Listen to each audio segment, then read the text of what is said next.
Tunaikumbuka Real Madrid ya mwaka 2017 ya mnyama Zinedine Zidane. Kuna timu zinashinda na kuna timu zinatawala, lakini kikosi cha Real Madrid cha mwaka 2017 kilifanya zaidi ya kushinda. Kilitawala soka la dunia kwa namna ya kutisha. Ilikuwa timu iliyojengwa kwa vipaji vikubwa, uzoefu na njaa ya ushindi ambayo haikuwa ya kawaida. Chini ya kocha Zinedine Zidane, Real Madrid iligeuka kuwa mashine ya ushindi. Haikuwa timu yenye majina makubwa tu, bali ilikuwa ni muunganiko wa wachezaji waliokuwa kwenye kiwango cha juu kabisa cha soka la ulimwengu. Mbele kabisa alikuwepo mnyama wa mabao Cristiano Ronaldo. Mreno huyu alikuwa katika ubora wake, akifunga magoli muhimu kila hatua, hasa katika mechi za ligi ya mabingwa barani Ulaya.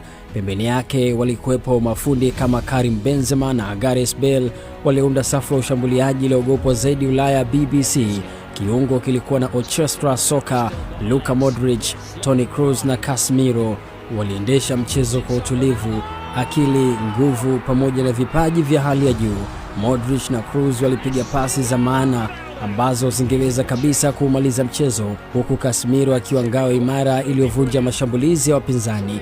Nyuma kulikuwa na ukuta wa Berlin, Sergio Ramos kama nahodha mwenye moyo wa chuma, akishirikiana na Mfaransa Raphael Varane kuifanya safu ya ulinzi iwe ngumu kuvunjika. Pembeni walikuwepo mabeki wanaopanda na kushuka kwa kasi, Marcelo na Dan Carvajal waliotoa msaada mkubwa katika mashambulizi. Golini alisimama ukuta mwingine, Keylor Navas, ambaye mara nyingi aliokoa timu katika nyakati ngumu. Mwaka huo 2017 ulikuwa wa kihistoria kwa Real Madrid. Walishinda ligi ya mabingwa barani Ulaya kwa mara ya pili mfululizo, kitu ambacho hakikuwahi kutokea katika enzi za kisasa za mashindano hayo. Fainali waliifunga Juventus magoli 4-1, wakionyesha soka safi usiku ule. Mbali na hilo, walitoa pia La Liga, wakionyesha ubora wao si Ulaya tu bali hata nchini Hispania. Mwaka huo pia walichukua UEFA Super Cup dhidi ya Manchester United.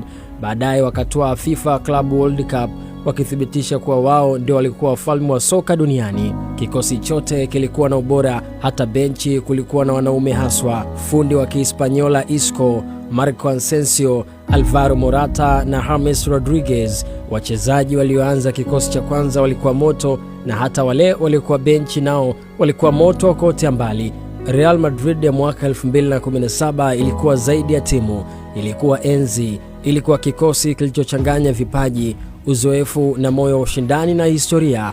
Na kwa wengi hii ndio moja ya timu bora zaidi kuwahi kuonekana katika historia ya soka na Real Madrid kwa ujumla. Mimi ni Steve Champion.